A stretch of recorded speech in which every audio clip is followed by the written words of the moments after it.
and this is Nerva podcast with me, Lee, and Glenn. Hello. How are you? I'm okay, and yourself? Yeah, not too bad, not too bad. Tired. It's the end of the weekend and I don't want to go back to work, but never mind. Oh. Because by the time this goes out, it'll be Wednesday, so you know. Never mind. You doing alright though? Yeah, I'm alright. Yeah? Excellent stuff, excellent stuff. I'm tired as well, but that's what happens when you end up having to go to the gym a lot. Yes, well, it has to be done. But there you go. I don't yet, but I'm getting to the point where I'm going to have to start. That's going to be fun. That's going to kill me. But never mind. It killed me for the first 2 weeks, but after that it got better. Oh, there we are. Yeah. I reckon it'll just kill me. Well, I thought that because, I was quite on the big side, but not anymore. No, well, that's good. That's good. Healthy Lee is good. So what are we here for today then, Lee? It's Dr. Audios. It is. It's the 8th Doctor ones. And, as we've been going through all the Doctors, we sort of said that the 8th Doctor's got two distinct things. He's got sort of the 8th Doctor on screen and then the 8th Doctor audio stuff. The 8th Doctor audio stuff can be quite complicated, so we're only really going to be talking about it in generalities and sort of suggesting good stories or good sort of jump-on points. Can be complicated. Yeah, there's a lot of it. Yeah. Because he's got main range stuff and then he's got other stuff as well. 20 years worth of stuff. It's long. Yeah, well, it started around the year, I think it was 2000. Let's have a look. When was Storm Warning? Storm Warning was the first one he did, and that was in January 2001. And that was the first time he'd been on anything since the 1996 television movie, which was his first on-screen performance. Now, Big Finish took over around sort of 2000 and started with the 5th, 6th and 7th Doctors. And I don't think it was really expected that the 8th Doctor would do anything. Yeah, that's right. There were a range of book adventures, which you can sort of jump on those at any time, really. Most of them don't. There is a sort of slight continuity that runs through them, but it's not major. It starts with the 8 Doctors, which is fantastic, I think, but a lot of people hate it. Because they think it's too simplified and... Terrance Dicks sort of spends a long time on the 3rd Doctor section of it. Funnily enough. I mean, why would he do that, huh?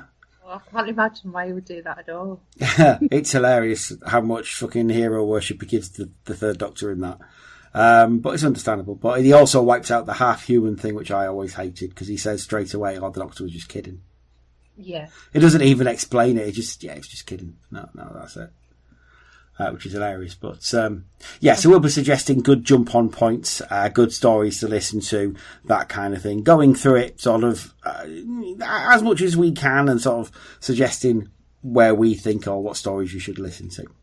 So, Lee, we'll start with you.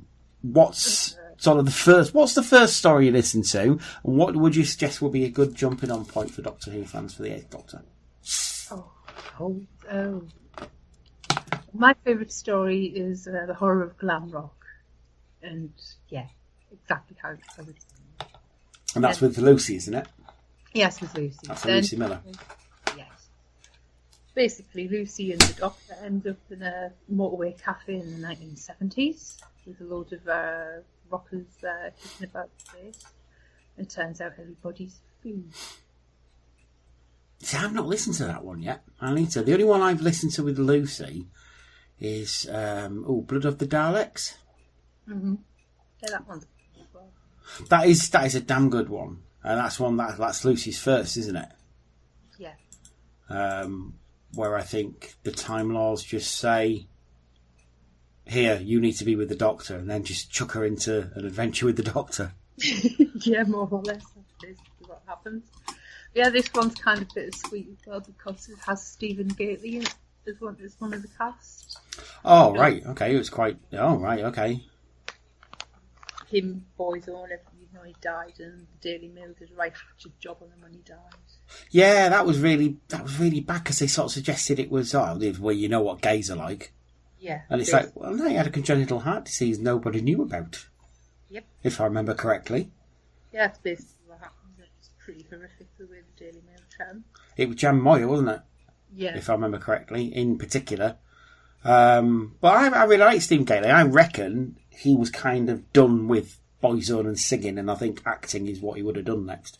Yeah. I think a bit like Philippe Olivier with Hex. I think this is sort of the sort of thing he would have gone into. I reckon he'd have popped up in quite a lot of Big Finish stuff. Yeah. Which is good. I mean, the cast list on it is quite impressive, actually, Horror Glam Rock, because you've got, obviously, Paul McGann as the Doctor, Lucy Sheridan-Smith, Yeah. who's massive star now. Yeah. Yeah, Cribbins. I mean, Cribbins in anything. And he's got a long history with Doctor Who. All the way back to the 60s. Yes, played Tom the policeman in the Peter Cushing film, didn't he? Yeah, well, was Ray Brooks in that one, I think, as well? I think so, yeah. Pretty sure he was. And, of course, you got Una Stubbs. Oh, I love Una Stubbs. Well, we know from being kids. Because, I mean, primarily, I would say, if you tell me Una Stubbs, I think Aunt Sally. Yeah. Which is actually another Doctor Who connection. Yes, unparalleled. Particularly nasty piece of work, Aunt Sally. You watch it as an adult, and you watch it as a kid, and you think, oh, she's a bit mean. And you watch it as an adult, and say, she's meaner than mean. She's awful. Pretty horrendous. Yeah, and you've got to play Mrs. Hudson. She's absolutely bloody spot on. She's great as Mrs. Hudson. She's got a brand new fan base, basically. She and obviously Give Us a Clue as well. She was always on Give Us a Clue. Yes. And going further back, she was in films like Summer Holiday and all the Cliff Richard films. Yeah. She was never in any Hammer horror, was she? No, she never quite got to that stage.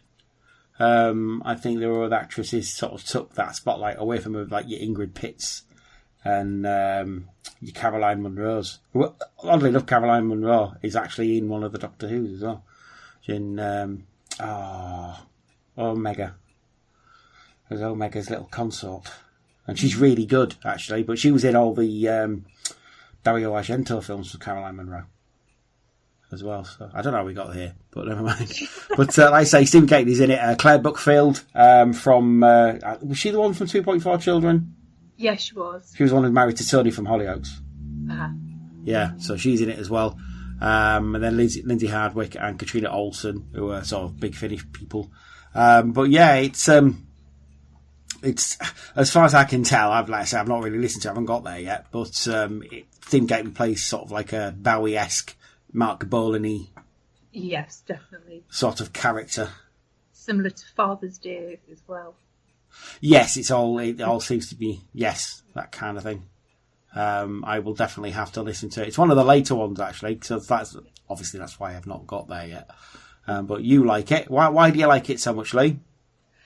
Well, I don't listen to them in order. I just pick Big Finishes just by what the title sound. If I like the sound of the title, and that one particularly because I love glam rock, Bowie, and all of that. Yeah. Yeah, that one sounds cool. Go for that one. It was actually the first one I listened to.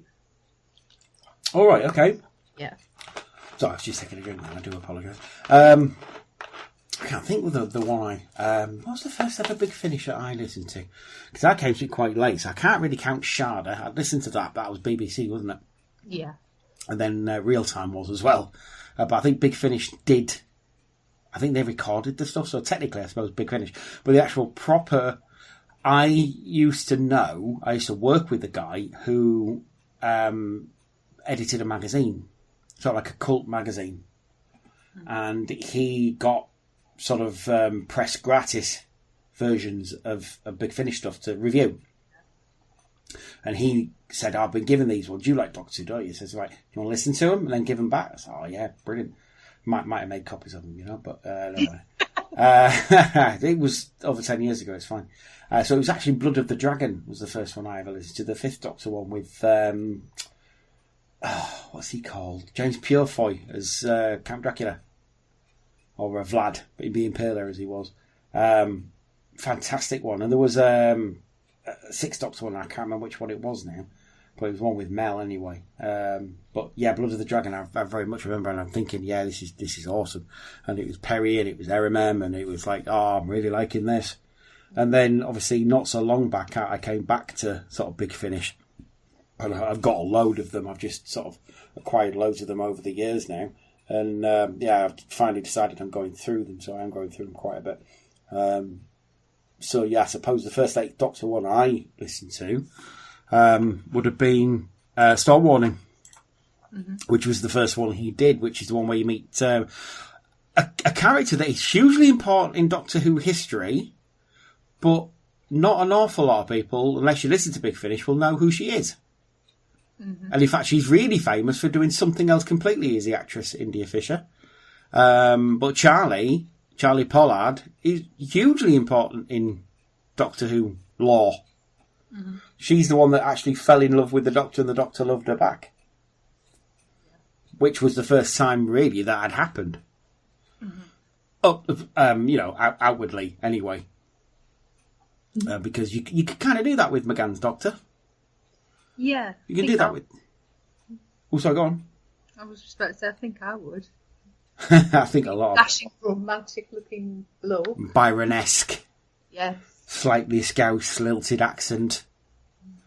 Yeah, he's the one, if you're going to fall in love with, it's probably him or 10. And it's because 10's a lot like 8. 10's not for me. No, not for you, but I think his character is a lot like... If 8 had carried on, if he'd had a proper TV series, I think he would have been like 10. Yeah. Only without all the angst. There was a lot of angst. Yes. Because they knew their audience. But, yeah, sort of, so, and Charlie sort of is perfect for him.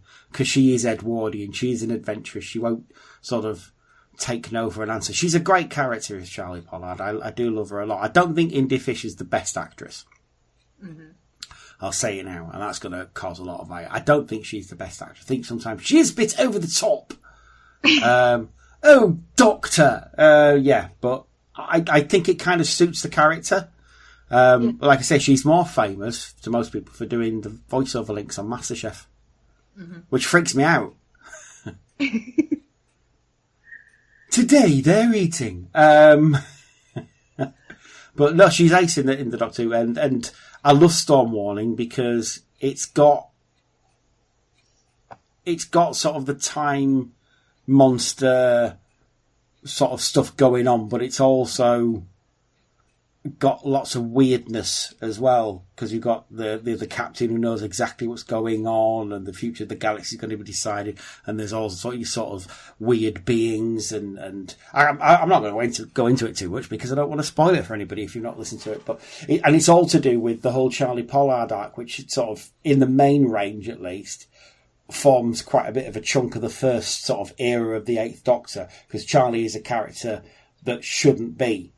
She should die in Storm Warning, but she doesn't, and that causes a paradox, and they have to find out why there's a paradox, and it informs the rest of the 8th Doctor's time. It's not just something they leave, and it's something they never really went into before, because paradoxes, and because of course the Doctor saves people all the time, but this sort of introduced a fixed point in time thing where certain things have to happen. Yeah. And then the Doctor shouldn't fuck around with them. And Charlie Pollard is one of those things. And of course, he does mess around because it's the 8th Doctor, and that's kind of what he does. So yeah, it does inform what comes after. So the whole Divergent Universe arc, which is I quite like the idea of the Divergent. I don't think everything works. Do you know anything about the Divergent Universe bits? Not particularly. Basically, without spoiling it too much, Rassilon had created or found a divergent universe that he tried to destroy. And the Doctor has to go there because he's been infected with a sort of a time monster. That if he... Yeah, Zagreus, basically. If he becomes Zagreus, he will destroy the universe. Yeah. So he goes to the divergent universe to quell it. And the weird thing about the Divergent Universe is it's basically like a universe reset. So there's a load of races there he knows nothing about, no Daleks, no classic monsters, because I think they wanted to free them up for the other Doctors that they were using, and they wanted him to have all new adventures. He does come back to Daleks and Cybermen, so, don't worry about it. But in the Divergent Universe, they wanted to explore sort of freakier aspects and sort of more sci-fi elements that they haven't. Kind of what they're doing with 13 now. Yeah. So they're saying no classic monsters, new concept. And believe me, there are some weird, freaky concepts that they look into that are great. The Divergent Universe stuff is really good. The only problem is they come up with this idea, and it must have sounded great when they were writing it. And the Divergent Universe has no concept of time. Yeah. Yeah, I found that really, really weird, because it's like humanity, because basically we just live by time, and then when you listen to something that's supposed to have no concept of time, it's like it's not even that. It's kind of not possible to do, because even though there's no concept of time, things happen in a linear manner. Mm-hmm. So the only way you can, I think, the best thing that's ever been that's done something without a concept of time and space was in Star Trek Deep Space Nine with the not the emissary, the wormhole aliens. Yeah. Who weren't linear. So they lived their lives. Or the other thing that has been done in the past, which is quite good, was Dr. Manhattan in Watchmen, where he didn't live life in one linear fashion. He was living every point in time at the same time, effectively. And that kind of came out in his narration, that he knew everything that was going to happen, but he had to lie to those closest to him. And that's the closest they've got to being able to do something like that. They don't quite do it, but they do have some really good sci-fi concepts like Scherzo, which is great. It's a very weird, very freaky story, is Scherzo. Yeah. But I do like it a lot, because you don't... it's all to do with just sound. Their other senses are dulled. They can only hear. And there's some really weird concepts that come out of it because of it. And it's... Yeah, I do like it. And also Charlie and the Doctor have fallen out at that point as well. Yeah. That's kind of hard to listen to as well. The Doctor being quite cold towards Charlie. But there you go. Any other favourites from yourself? Oh, I can't think. I told you my mind had gone blank. Chimes of Midnight, I think. I like that one. That's another one with Charlie Pollard. That's the one with the maid, isn't it? Yes. With the maid getting killed. And nothing. You're not quite sure what's going on. That was Robert Sherman as well, the guy who wrote Dalek. So it's one of the ones he wrote before he wrote that. And that it's like a mystery, isn't it, as well? Yeah. It's quite a bit like Agatha Christie, but there's no time in it. Yes. And what stays dead. Yeah, well, it's a Christie-esque thing, and it's not revealed straight away what's going on. You kind of have to work it out as well, which is always good. And again, it's all to do with Charlie's existence, really. It's all to do with her not... basically, she shouldn't be. Yeah. And it's all to do with, that kind of paradoxical nature that she has. Because she was supposed to have died on the R101 in 1930, and she didn't, and that causes basically a rift in time. Yeah. Invaders from Mars is a good one as well, which is the one before that. And Invaders from Mars is all to do with Orson Welles' broadcast of War of the Worlds in 1938, and it's actually written by I don't know what happened to this guy, but I think he did quite well. Mark Gatiss. Oh, I don't know what happened to him. No, I think he did all right. But it's all to do with John Houseman and Orson Welles, and it's got a lot of comedic actors that I'm guessing Gatiss roped into it. So Mark Benton's in it, who would eventually be in Doctor Who and get killed by Autons. Yeah. Paul Putner's in it, who, if you've seen anything by Peter Serafinowicz or Stuart Lee or anything like that, he always pops up in that kind of thing. Somebody called Simon Pegg. Oh, I don't know who he is either. No. I think he had a little role in the new Star Trek film. Yeah, I think he was in that somehow. And Jessica, well, this is weird because it says Jessica Stevenson, which I suppose she was at that point. She's Jessica Hines now, obviously. But she's in it. And there's another person in it called Katie Manning. Oh, I've never heard of her Never at all. heard of her. She's in it. But it's really fun. It's Invaders from Mars is great. It kind of knows it's a bit silly. But Simon Pegg is actually quite good in it. He plays a gangster in it called Don Chaney. Which I really like. But he's also got somebody plays Orson Welles in it, and John Houseman's being played in it as well. It's really good, really fun. Mark stories are weird. Yeah, oh yeah, they're always weird. Televised ones, they don't quite hit the mark, but the ones that he's written and the ones in the audio plays that he's done, they're really, really good. Yeah, I just get the feeling that he should write a film more than a television series because. Well, I'm desperate for him to finally do Doctor Who versus Scratchman. I think they should do that. Yeah, I just feel that television for Doctor Who on the telly isn't big enough. It should be given a two-parter. Yeah. Because obviously Bigger Gentleman was always very well written, and I think if he'd been allowed to do sort of an R-rated version of Doctor Who that's a bit more horrific, yes, then you can get away with that in Big Finish. Mm-hmm. I mean, because the stuff in Big Finish it would never be able to be put on telly at all. There's just no way. So there's a part in Scherzo where the Doctor tells Charlie to rip his vocal cords out because the sound monster wants his vocal cords. Uh-huh. So he gets her to do it. And it's like, there's no way that's going on telly. No. But, it's that kind of thing. But they kind of try to do that with the Angels, with the 11th Doctor, when they ripped, but they didn't actually show it when they ripped Angel Bob's cerebral cortex out. Yes. Yeah. So they could hack into his brain, basically. But yeah, so like that's the start of Paul McGann's run, really, and that's where we're at. But he has his own master, who's Alex McQueen. I have listened to some of his stuff. Really, really good. Mm-hmm. He's fantastic as Alex McQueen as the master. He'd make a great television master. Because he's smooth and he is a bit condescending and nasty, and he doesn't get a chance to play that very often. Mm-hmm. He used to play Upper Class Idiots or Neil's possibly gay dad in The Inbetweeners. Mm-hmm. But he never gets to play sort of nasty, which is a shame because he should be able to do that. But you've got the whole Dark Eyes anthology, which is all to do with the Daleks and the Master and all that kind of thing.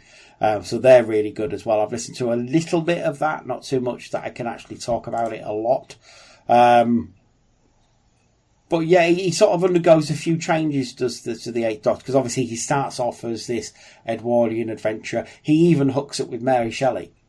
Mm-hmm. And has a few adventures. And they are fantastic. They are really, really good. Because you've got Mary Shelley constantly reminding him that I'm with Percy. Yeah. And he's like, yes, I know. I'm not interested in you like that at all. And she's obviously interested in him. Mm-hmm. Which that's the takeaway I get from it anyway, is that she's interested in him, but he has to constantly remind her that, no, I'm not interested in you. Mm-hmm. I know how this plays out. But no, I kind of wish they'd hook the Doctor up with historical figures more than they do. Mm-hmm. So maybe not H.G. Wells. Well, maybe H.G. Wells, I don't know. Because the problem is, I think it was Time Lash, wasn't it? They didn't portray Wells in a very good light. Mm-hmm.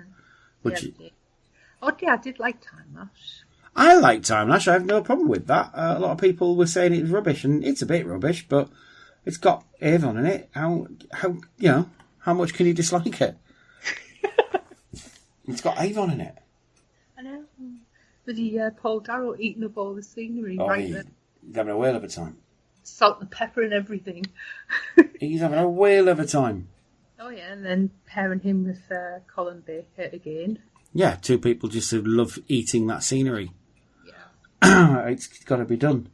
It's the Annunciation. That's the only time I think the Eighth Doctor sort of stuff falls down is when they pair him up with classic Doctors. I don't think it quite works. No. You you can see that the Eighth Doctor's definitely the divide between the classic stuff and the new stuff. Yeah, he's the missing link, as it were. Yeah. Because they're sort of classic adventures, but he's an actor of a different type. Yeah. He's possibly the most televisual of the classic Doctors. Yeah. So I suppose Peter Davison as well. He actually, to be fair, whenever he's with Peter Davison, it's not that bad. Mm-hmm. He's quite good, but if you paired him up with other Doctors, maybe I think in the 50th one, when he was with Tom Baker mainly, that was quite good. Uh-huh. That wasn't bad. I mean, his Big Finish stuff is generally more serious. He doesn't have many comedic or light-hearted adventures. Does the Eighth Doctor? He has a few, but he doesn't have as many as say, sort of Colin Baker's Doctor does. He wouldn't get away with the Gallifreyan Buccaneer, for instance. There's no way.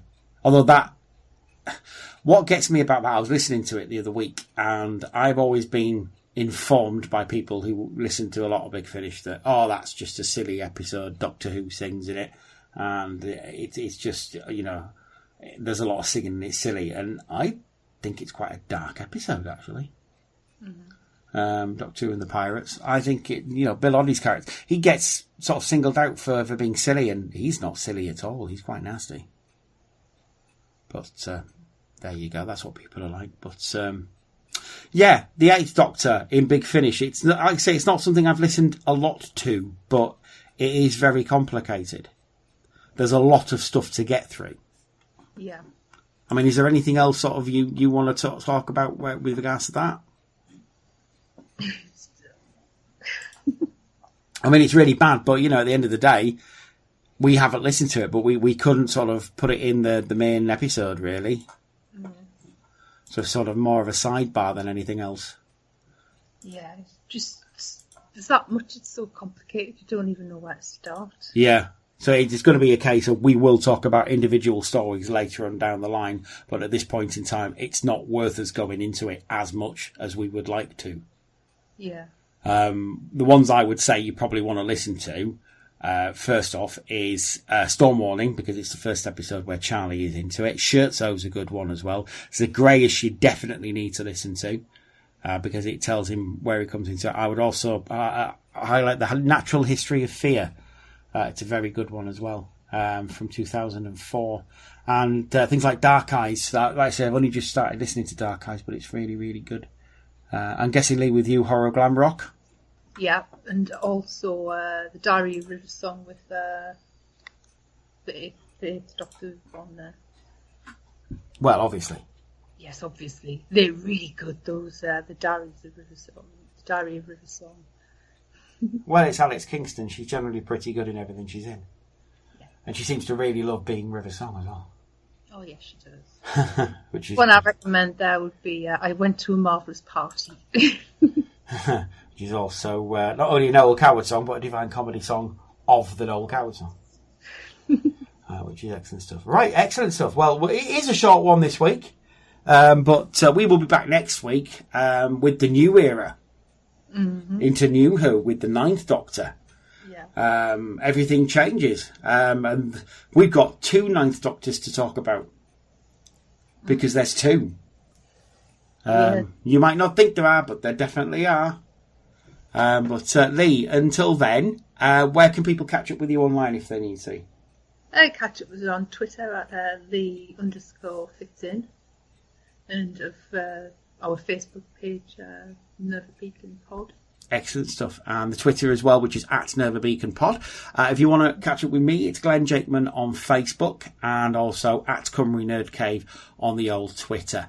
Like I say, next week or next couple of weeks, we will be back with some Ninth Doctor goodness. Until then, Lee, say bye-bye to the lovely people. Bye-bye, lovely people. Bye-bye for now.